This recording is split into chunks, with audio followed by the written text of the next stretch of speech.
I'm Barbra Robin, and I work in brand entertainment and marketing. I'm a pioneer in this space, but I don't look like a pioneer in this space. I've been doing this for over 20 years. I've worked in brand and entertainment and marketing, but I don't look it. Make sure you have that. You know, I try to say in layman's terms that I try to help brands connect with an audience in a different way, in a unique way, in an atypical way. Product placement is when a brand has presence in an environment that is relevant and organic. It's there, it makes sense, but it's not necessarily moving the story forward. So if I could use an example, you know, CW has a show called Riverdale. It's a high school-based show. They're all hanging out in the student lounge in the middle of a break. There's vending machines there that make sense, and they're sitting around talking, and somebody's eating a bag of Doritos. Great. It's not moving the story around, it's moving the story forward, but it's very relevant and very organic to the show.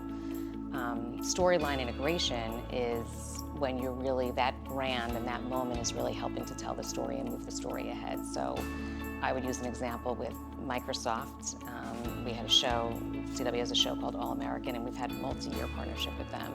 But you're seeing that show as a high school-based show. You know, football team is really part of that show, and you're seeing the coach hold a Surface. You're seeing a coach hold the Surface tablet and show the team a play that they, you know, could have done better or didn't do right, didn't do well, and he's, you know, making a notation on that, and it's a side-by-side screen and showing how in the next side screen how they could do it better, and how next year it could be, next time it could be performed this way. So you're actually seeing something that's moving the story forward, and it's really weaved into the episode or the moment of the show.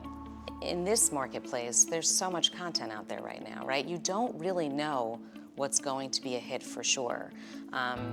You know, I think a lot of, you know, one of the things I love most about what I do as well is when I take a storyline integration, a moment in show, and then I take it and build it outside of the show.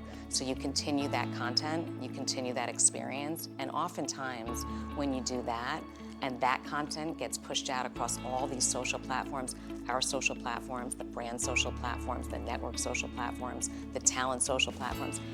There's an audience that you didn't even realize you're tapping into, and then that helps bring them back to the show. And you do that all with the brand weaved in. To me, those are the most successful. And sometimes it starts, I think now more than ever, it starts the other way around. You start in the social media space, right? You start finding what's the moment that you think is going to go viral, and from there, you almost work backwards now and you build out what the on-air or what the in-show moment's going to be. There's some brands that won't necessarily pay for an integration, but it's important to have them in the show so the show feels more real anyway. You need that. You know, if you're going to have a show that's centered in, you know, Beverly Hills, you need to have a Beverly Hills type environment, right? So the brands need to represent that. That may not be the same brands that are advertising, but it's important to have those so the audience thinks that it's real and it's believable.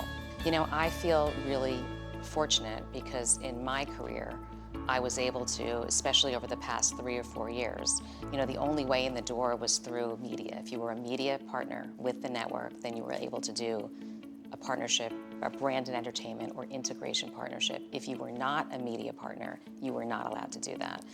But over time, I was able to show management that there are plenty of brands and agencies that represent brands that have nothing to do with media. And my money's just as green as their money. Why are we putting a big stop on that because they're not spending media? And as a result, you know, with Ben Labs, we were able to do our first ever upfront, you know, where we did a big partnership with them, similar to what media does upfront.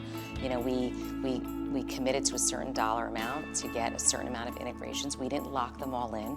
We just said, this is the money, this is the budget, and over the course of the season, we're going to deliver on X, Y, and Z for these X, Y, and Z brands. And we did it, and it was a huge success. And as a result, we grew that into doing social-only programs with some of these brands. So maybe there isn't an integration, or an integration in its typical sense, but there's this great moment in the show that you can weave a brand in or around and push that on social, and that's an integration. Not in its traditional form, but it's still integrating the brand into a piece of content that's gonna get pushed out and go viral. I mean, there's nothing better to start a project at the beginning when a brand comes to you and says, I want this, and then you go into your arsenal and you figure out what's the right environment and who's going to want to play in this space, and you marry those two together, and then you have to go create the whole program, right? And then you have to execute it. But then when it's done, you put a nice little bow on it and you feel really good about it.